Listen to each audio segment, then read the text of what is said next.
कल रात को अचानक से मेरे एक दोस्त है अमन, उसका फ़ोन आता है। अमन मुझसे कहता है, अंशुमन आज ऑफ़िस के वक़्त मैंने मेरे बॉस पे एक जोक क्रैक किया और जोक जैसे ही मैंने क्रैक किया पूरे स्टाफ़ हँसने लग गया, मेरे कलीग्स हँसने लग गए और मेरे बॉस ने मुझसे ऐसे आँखें दिखाई। और तब से वो इस चक्कर में है कि उसकी कहीं जॉब तो नहीं चली जाएगी, बॉस क्या सोच रहा होगा और लोग क्या बोल रहे हैं, कल पता नहीं मैं बॉस को कैसे फेस करूँगा, कोई मुझसे बात करना नहीं चाहेगा, काश ऐसा कुछ मैंने किया नहीं होता। ऐसे बहुत सारे थॉट्स उसके दिमाग में आए जा रहे थे, आए जा रहे थे, आए जा रहे थे और वो इन बातों से बहुत ज़्यादा टेंस था।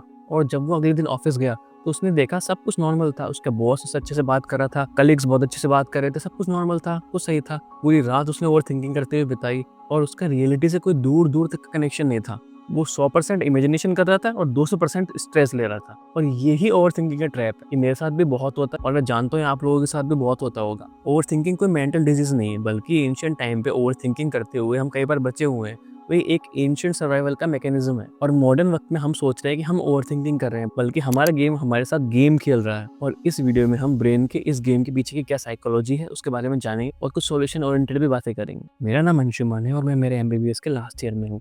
मेरे पास साइकोलॉजी में डिप्लोमा है और मैं साइकोलॉजी के ऊपर अलग अलग बुक्स पढ़ता रहता हूँ। इमेजिन करो तुम्हारा ब्रेन एक सिक्योरिटी गार्ड है, एक हाइपर एक्टिव, पैरानोइड और प्रोटेक्टिव सिक्योरिटी गार्ड। वो तुम्हें डेंजर से बचाने के लिए बना हुआ है, लेकिन अब वो हर किसी चीज को डेंजर समझता है। किसी ने ऑकवर्ड स्माइल की तो डेंजर, किसी ने कुछ कहा तो डेंजर, किसी ने लेट रिप्लाई किया तो डेंजर। वो एक तरीके से तुम्हें ओवर थिंकिंग के लूप में फंसाना चाह रहा है, क्योंकि वो हर फालतू की बातों को एक माइक्रो लेवल पे जाकर सोचे जा रहा है। दरअसल बात है हमारे एंसेस्टर पूर्वज जो कि बहुत समय तक जंगल में रहे हैं, तो उन्होंने बहुत सारे सर्वाइवल के ऊपर डेंजर्स फेस किए हैं।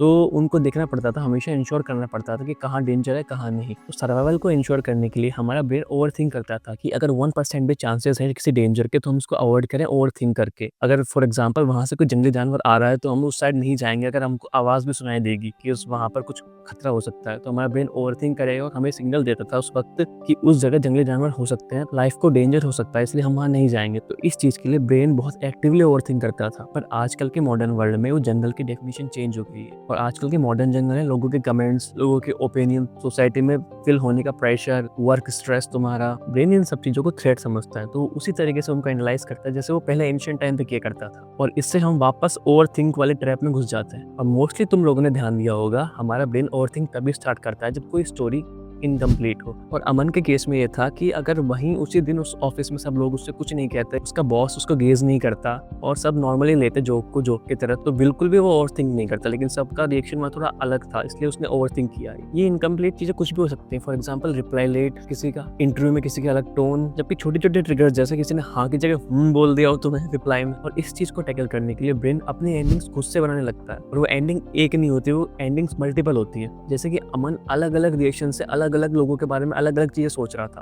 और अलग अलग स्टोरी बना रहा था। तुमने ध्यान दिया होगा मोस्टली ये एंडिंग सब नेगेटिव होती है, क्योंकि ब्रेन की एक डिफॉल्ट सेटिंग है नेगेटिविटी को मल्टीप्लाई करो और पॉजिटिविटी को कम करो। और इसके पीछे भी सेम रीजन, इवोल्यूशन। इसलिए 10 लोग अगर तुम्हारी तारीफ करेंगे तो तुम्हारा ध्यान वहाँ नहीं जाएगा, लेकिन एक किसी ने भी तुम्हारी नेगेटिव बात को पकड़ ली, तुम्हारा पूरा ध्यान उसी बात पे जाएगा कि इसने मुझसे नेगेटिव कैसे बोला। और फिर तुम्हारा ब्रेन जाएगा हाइपर एक्टिव मोड में, फिर वो इस बात को ओवर थिंक करने लगेगा, क्या मैं ऐसा हूँ, क्या मैं वैसा हूँ, मैंने ये किया, मैंने वो किया, उसने मुझे क्यों बोला, जबकि उसका इंटेंशन कुछ ऐसा था भी नहीं। उसने जनरली ऐसे जोक की तरह तुम्हें कुछ भी बोल दिया।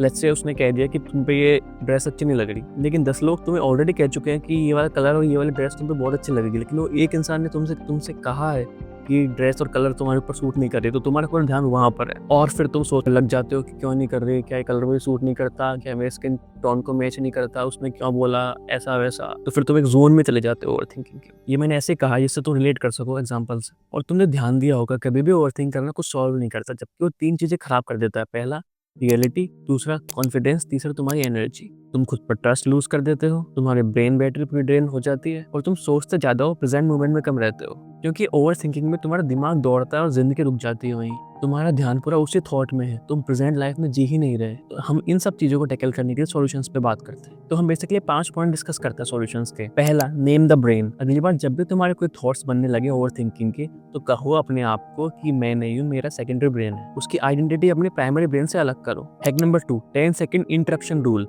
इसमें तुम कोई भी 10 सेकंड की एक्टिविटी प्रेजेंट में करो। फॉर एग्जांपल हाथ को 10 सेकंड के लिए वेव करो, पलकों को बस 10 सेकंड के लिए झपकाओ, कुछ भी रैंडम पैर हिलाओ 10 सेकंड के लिए। तो तुम कुछ भी 10 सेकंड के लिए करोगे तो तुम्हारा ब्रेन ओवर थिंकिंग से हट के प्रेजेंट मोमेंट में आ जाएगा। Hack number 3, put control filter question. हर कोई ओवर थिंकिंग साइकिल केवल एक क्वेश्चन से खत्म हो सकती है। वो क्वेश्चन है, क्या मेरे ये कंट्रोल में है? अगर नहीं तो फिर मैं इसके बारे में क्यों सोच रहा हूँ फालतू। और फोर्थ पॉइंट, कॉज जानूं उसका, ये क्यों हो रहा है, इसके पीछे क्या रीजन है, कहाँ से ट्रिगर हुआ। और फिफ्थ हैक मैं कहूँगा, अपने ब्रेन को किसी भी मेंटल एक्टिविटी में इन्वॉल्व करो। अगर तुम कोई पजल सॉल्व करना पसंद करते हो तो पजल सॉल्व करो, कोई रैंडम बुक पढ़ना शुरू करते हो तो बुक पढ़ना शुरू करो। और ये एक बार उस लूप को तोड़ने में काफी मददगार होगा। तुम उस लूप से हटे तो हो सकता है वापस तुम कभी उस लूप में फंसो ही ना, तुम्हारा वो पैटर्न ब्रेक हो जाए। मैंने भी मेरे दोस्त अमन को यही 5 चीजें बताई और इन सबको फॉलो करके उसको बहुत से रिलीफ मिला। तुम्हारे लाइफ के कौन कौन से वो फेजेस हैं जो तुम्हें ओवर थिंकिंग के लूप में डालते हैं, मुझे कमेंट करके जरूर बताओ। I will see you in the next video. Till then keep thinking and don't forget to subscribe.